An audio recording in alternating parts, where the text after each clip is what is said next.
ng Panginoon ay lumakad, buhat ang tent, sunod sila ng sunod. We have the heritage of a pilgrim people. At nagkakorap-korap ang religion sa Israel nung nanahimik na sila sa templo sa Jerusalem. Doon nagkaroon ng corruption ng priesthood, doon nila dinimonize yung mga ibang mga religious groups outside of Jerusalem. Actually, hindi nakabuti overall na nagkaroon sila ng templo sa Jerusalem. Kaya sabi ng Panginoong Jesus, walang batong matitira sa ibabaw ng mga bawat bato rin sapagkat siya na ang magiging templo ng kanyang mga anak. Kaya kahit saan tayo magpunta, that is the temple of God. Praise God at meron tayong ganito.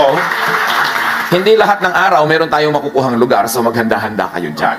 Di ba? Basta kahit saan, sama-sama tayo. Ecclesiastes 1:15. What is crooked cannot be straightened. What is lacking cannot be counted. Hindi na maitutuwid ang baluktot at hindi na mabibilang ang wala. Sayang na panahon at pagod. Panginoon, salamat dahil tinuturuan niyo kaming huwag magsayang. Huwag mag-aksaya ng panahon at pagod. At sa sandaling ito, ang aming puso, nilalaan namin, Panginoon, kami po'y gawin yung tahanan ng iyong Espiritu. Make us the habitation of your Spirit, turn our hearts into your throne, at kayo maghari sa aming buong pagkatao. Mangusap po kayo. Mga salita niyo ang magpaliwanag, magpalaya, at magpaganda ng buhay namin. Kayo ang aming inaasahang mga pangangaral. We hear only your voice, Father. Speak to your servant, but be the speaker. We seek you in the name of your Son, Jesus. Mga sayang na panahon at pagod. Ano bang mga sayang? Kahit balik-balikan natin ang Ecclesiastes, hindi mauubusan ng bagong katuruan kasi hindi nagbabago yung teksto, pero ang isip natin ang nagbabago. Nagmamature tayo, naiiba ang ating mga lenses, kaya marami tayong nakikita na hindi natin nakikita nung una. Kaya magandang balik-balikan, kahit yun at yun, yung text. Ecclesiastes 1:1-2. These are the words from the teacher, a son of David and king of Jerusalem. Everything is so meaningless. The teacher says that it is all a waste of time. Sayang na panahon. Do people really gain anything from all the hard work that they do in this life? Sayang na pagpapagod. Maiksi ang buhay.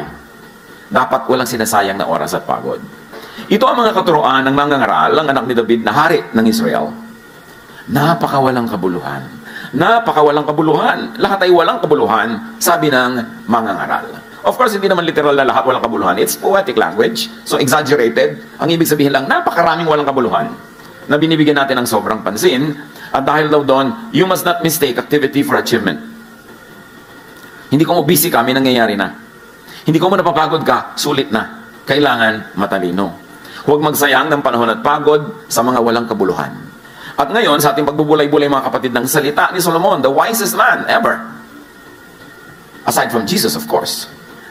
Dapat natin ngayong bigyan agad ng personal application. Pag meron tayong mga dinadaanan na verses, ang inyo agad isipin, anong kahulugan nito sa buhay ko? Kayo ang magbigay ng kahulugan kasi kanya-kanya tayong kuha ng aral. Sabi niya sa Ecclesiastes 1:4, people live and people die, but the earth continues forever. Patuloy ang pagpapalit-palit ng mga lahi, ngunit hindi nagbabago ang daigdig. In other words, we do not own the land owns us. Kapag sasabihin itong aking mga ari-arian, no, ililibing ka dyan, yung alikabok mo mababalik na maging fertilizer ng mga puno ng papaya. So, we do not own the land. So, anong pag-aaksaya doon? Huwag magsayang ng panahon at pagod sa pagmamayari, sa paggangamkam. Huwag mag-aaksaya ng mga relasyon, pagmamahalan, pag-iibigan ng mga magkakapatid, magkakamag-anak, magkakaibigan dahil sa lupa. O dahil sa mga katumbas ng lupa ngayon, capital, dahil sa pera, kasi hindi natin talaga yan madadala. Ang kailangan mo lang na lupa, siguro 1 meter by 2, kung ililibing kang ganyan. Kung gagawin kang alabok, ang kailangan lang talaga isang Tupperware. So bakit mo sisirain ang relasyon mo sa mga kamag-anak mo dahil sa lupa? Bakit ka makikipag-away dahil sa lupa? Para maging sayo, it can never be yours. You are the land's. Kaya, yan ang pag-aaksaya. Biruin mo, magkakagaling yung magkakapatid dahil sa lupa. Yan ang sayang na pagod. Sayang na panahon. Ang saya-saya nyo nung mga bata pa kayo, naglalaro kayo, nanguhuli kayo ng gagamba, nag-aagaw kayo ng lastiko, mga kahan ng sigarilyo, tinetext-text na ganyan. Pagkatapos, nagkaroon kayo ng asa-asawa na susul-sul-sul sa inyo. Mag-aaway-away kayo magkakapatid. Sayang. Sayang ang panahon pinagsamahan. Dapat hindi sasayangin. Ecclesiastes 1:5-7. Ang araw ay patuloy sa pagsikat at patuloy sa paglubog. Pabalik-balik lang sa pinanggalingan. Ang hangin ay umiihi patungong timog, patungong hilaga. Buong araw na paikot-ikot. Lahat ng tubig ay umuwi sa dagat, ngunit hindi ito napupuno. Ang tubig ay bumabalik sa batis na pinagbulan upang baling umagos patungong karagatan. Everything is in cycles. Paulit-ulit lang. People enter the cycle at some point and exit at some point. Para bang sumasakay tayo sa Ferris wheel. At kung umabot kayo sa Ferris wheel, alam nyo na yon. Hindi niyata alam ng mga bata kayo ng Ferris wheel. Unless yung malalaking sobrang lalaki. Umiikot yan, sasakay ka, mababa ka kung saan ka rin sumakay at tuloy wala ka narating. Ang na-achieve mo, nahilo ka. May nakita pa ako nun sa Pasay na lagot yung mga kuryente, na kuryente ang buong Ferris wheel, talo na ng mga laman. Ang tanong, ba't ka sakay ng sakay sa Ferris wheel? Nahuhumpak yung tiyan mo pagpababa. At magbabayad ka pa. Alam niyo ba maraming tao ang buhay nila parang sumasakay sa Ferris wheel? Ikot ng ikot, wala naman nararating. Nag ng nag, wala naman na-achieve. Yun at yun din. Kaya sayang. Pero kung sasakay ka rin lang, make the most of your segment. Hindi lahat ng sumasakay sa Ferris wheel bumababa where they come from. Yung iba bumababa na dito sa gitna, nahuhulog na sila. Like you don't always complete 60, 70, 80 years of life. Merong 10 lang, bababa na, may 15. So kung ano man ang na-assign sa'yo na haba, sulitin mo yun. Ibig sabihin, huwag ka magsasayang ng pagod at oras sa mga walang katuturang bagay. Sayang yung segment mo. Sayang yung ride. So every segment should count. Huwag magsayang ng panahon at paikot-ikot lamang na walang nararating. Sa buhay natin, isang ganun din tayo eh. Paikot-ikot, papalit-palit. Pero yun at yun din lang. Kayo na mag-interpret kung ano yun sa inyong mga buhay. Kasi kanya-kanya yan nakahulugan sa ating mga buhay. Ecclesiastes 1:8, words cannot fully explain things, but people continue speaking. Words come again and again to our ears, but our ears don't become full, and our eyes don't become full of what we see. So Solomon observes, we are never full. Kaya huwag na lang magsayang ng pagod at panahon sa pagpupuno ng hindi naman talaga mapupuno. Yung mahilig sa sapatos, kahit sandamukal na sapatos na yan, hindi pa rin kayo mapupuno. So tama na yung 5. Yung mahilig sa bag, kahit nang mabili nyo ang lahat ng bag sa mundo, hindi pa rin kayo sasaya kasi yun ang hilig nyo eh. So tama na yung konti. Mami, bakit wala na po ito? Yung ulam ko di malabdaw na miswa. Bumili ako ng Birkin, anak. So mga 5 taon tayo magmimiswa. Kung minsan you sacrifice so much for something, that's not really worth it. Bakit sinasabi ni Solomon? Kasi bulag tayo sa mga bagay na gusto natin. Kung anong hilig mo, bulag ka dyan. Kaya dapat tapunan ng liwanag ng wisdom ni Solomon, sabihin, sayang ang lahat ng ginagawa mo. Sayang ang binibili mo. Lalo pa nga kung malaki ang ibinabayad mo dyan. In terms of money, in terms of human relations, in terms of emotion, sayang. Because we are never really full anyway, so makontento ka ng hindi full. Yung mga naghahanap ng pag-ibig, to fill them, to complete them, wala nun. Hanggang tumanda ka na at gumagapag patungong libingan, naghahanap ka pa rin ng ko-complete sa'yo. So kung ano ka na yan, magsaya ka na. Huwag mo nang hanapin pa lahat ng kulang, enjoyin mo na yan kahit kulang. Para hindi masayang ang oras mo kahahanap, kakukolekt. Ecclesiastes 1:9-10. Ang naganap nun, ay nangyayari rin ngayon. Ang mga nagawa nun ay magagawa rin ngayon. Walang bagong pangyayari sa mundong ito. Ang sabi ng iba, halika kayo, ito'y bago. Ngunit naganap na yan nung di pa tayo tao. Ang naiiba-iba lang yung physical aspect of things. Yung method, yung tools, but the essence is the same. Kahit anong makinarya pa, ang sabihin mong bagong invento, walang nangyaring bago. Ang totoo, ganun lang yun. Ang tao naghahanap ng ginhawa, noon hanggang ngayon. So ano man yun, kaya automatic, kaya ano ginhawa yun, pareho lang ang paghahanap. So hindi na tayo talaga giginhawa. Dahil nung araw, kung may TV set ka, ang yaman mo na. Tatayo ka, mapapalit-palit ka ng channel. Pero ngayon, parang napakalaking hirap na yan. Kailangan naka-remote. At alam mo kung sino ang tunay na Panginoon sa isang bahay, hawak niya ang remote. So, lumigaya ba tayo talaga? Kahit ganon, mas pinag-aawayan ngayon kung sino ang hawak ng remote. So, hindi rin nagbabago. Gusto lang natin guminhawa. Pero, makontento ka na kung hindi ka rin kompleto maginhawa. Kasi hindi ka talaga kompletong giginhawa. Dahil sabi ni Solomon, we are never full. Dati, Daddy, mag-abroad ka naman mga 5 taon lang para makabayad tayo ng utang, makaganito, ganon. Mamaya, 5 taon, Daddy, mga 50 years pa. Dahil hindi na matatapos ang gastos. Habang lumalaki ang kita, lalaki ang gastos, dumadami ang humihingi. Hindi rin kompleto yan kahit kailan. Hindi ka rin luluwag. Kaya yung mga nagsasabing bigyan natin ng nanay pag maluwag tayo, nako, palayok na lang maibibigay nyo para sa kanyang abo. Kasi hindi na kayo luluwag. Dapat isama na sa budget si nanay kahit masikip, kahit kulang. Hindi darating yung fantasy na maluwag kayo to be able to give. Because we are never full. So ang naganap daw yung nangyari na. Paulit-ulit lang. So do not reinvent the wheel. Just enjoy the ride. Whatever that means in your life. Ecclesiastes 1:11, hindi na maaalala ang mga nauna. At ang mga nangyayari ngayon ay malilimutan din sa hinaharap. Marami mga tao, pilit sila nagtatayo ng legacy. Legacy. Walang legacy. Yung mga pharaoh nga na nagtayo ng mga pyramid after 5,000 years, natatandaan pa ba natin sila? Generic na lang, lahat pharaoh. Tapos. Konting-konti yung natatandaan, katulad ni Jose Rizal. At dahil lang nasa batas natin na pag-aralan ng Rizal course. So huwag ka na magpagod para matandaan. Isang alam mo, malilimot din ako. Talaga malilimutan ka. Bakit natatandaan mo ba lola mo? Ika-5th generation? Wala din naman, di ba? So huwag ka na magpagod na matandaan. Enjoyin mo na lang ang buhay mo. Yung kahit minsan, tinamahan ka ng araw, nakakita ka ng bituin ng araw, at pag tinawag ka ng Diyos, present. Pag nag-roll call, tapos, move on. Kasi hindi na babalik ang buhay na ito. So dapat huwag masayangin sa mga kung ano-anong di mo naman kailangan. So huwag na kayo mag-legacy dyan. Gumawa na lang kayo ng tama. Minimize pain, maximize pleasure, do the most good. At sumakabilang buhay kapag tinawag ka na, para doon ka naman. Every generational batch grapples with life as if it were new and unknown. And it begins as new for every batch. Kaya kahit anong payo bigay mo sa mga bata, ayaw makinig. Di ba? Kasi uulitin nila yung mga pagkakamaling nagawa mo noon. Uulitin nila ang lahat kasi bawat isa may kanya-kanyang cycle ng buhay. Hindi mo pwedeng i-accept yung next generation sa lahat ng naging mali mo. Then ano na magiging buhay nila? Perfect. Kasi wala ba't ang mga bata hindi nakikinig? Mayroon talagang dapat pakinggan, pero dapat din nating tanggapin na built-in siguro yun para madiscover nila ang buhay for themselves, for them to learn from their own mistakes, like what we did, because we cannot exempt them from all the mistakes we made, because we should not exempt them from all the aspects of life.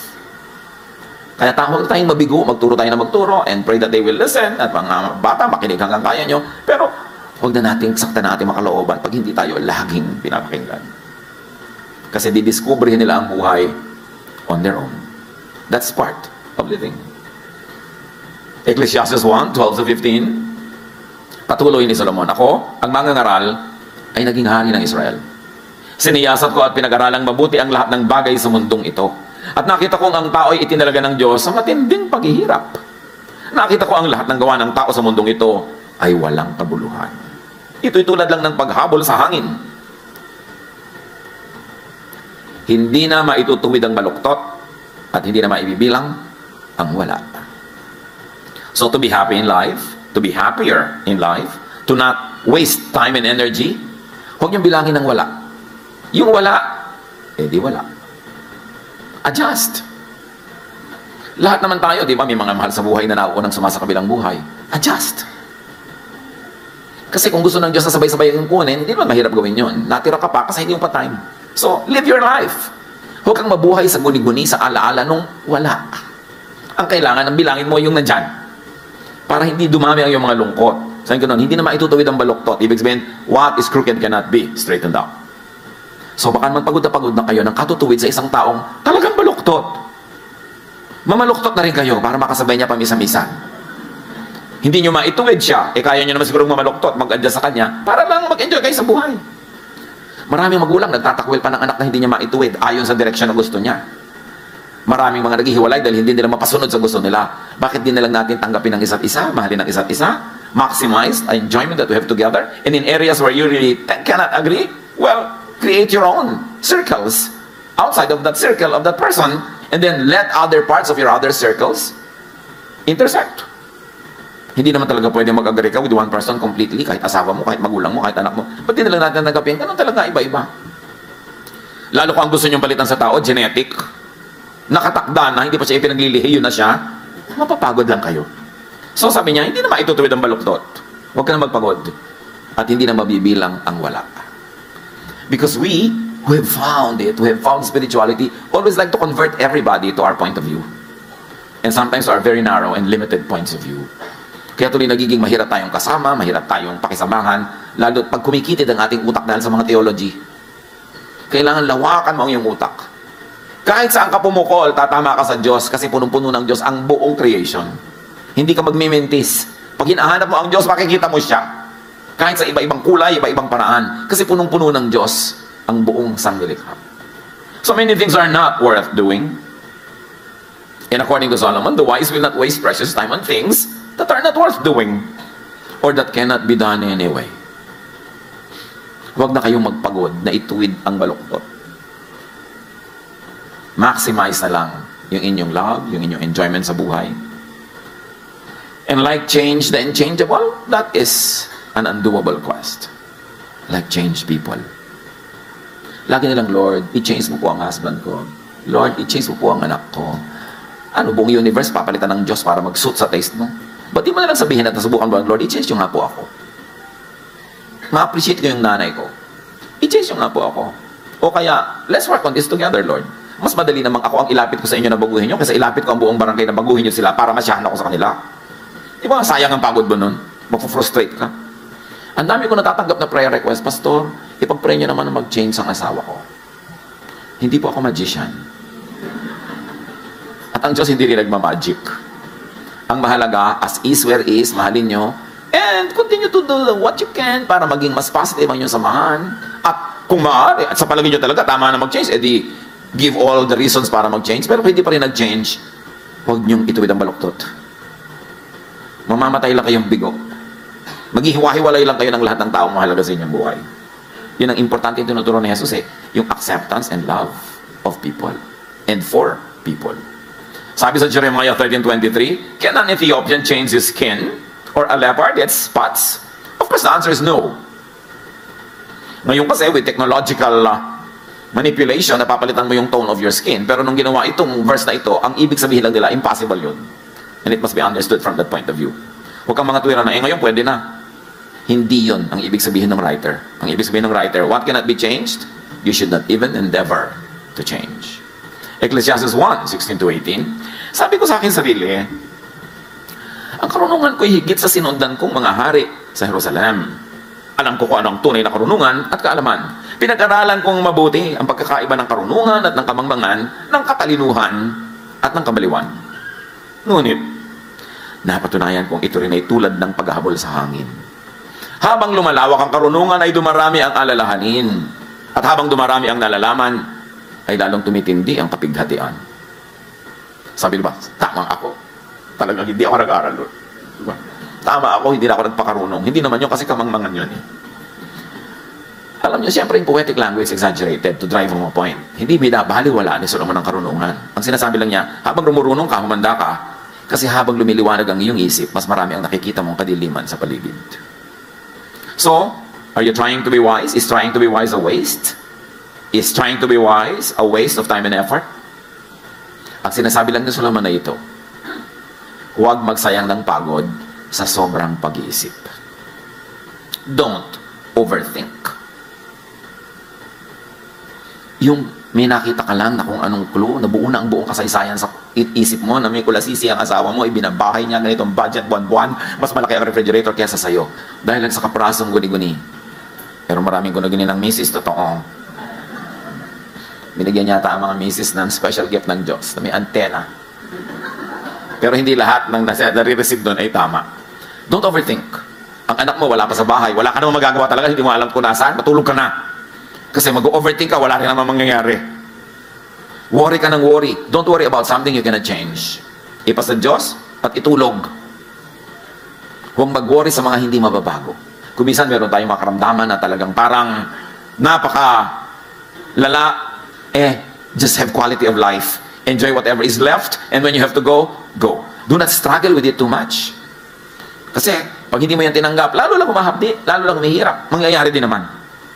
Lagi na lang, sasabihin mo, what can I salvage from this situation? How can I make this thing better at the moment, given my limits and given the potentials that I have in my hands? So, huwag magpagod sa sobrang pag-iisip. Lalo, Pastor, ano po kayo kakagunaw ng mundo? Yelo, tubig, apoy. Alam mo, bakit mo pinoproblema yan? May pambayad ka na ba sa ilaw next month?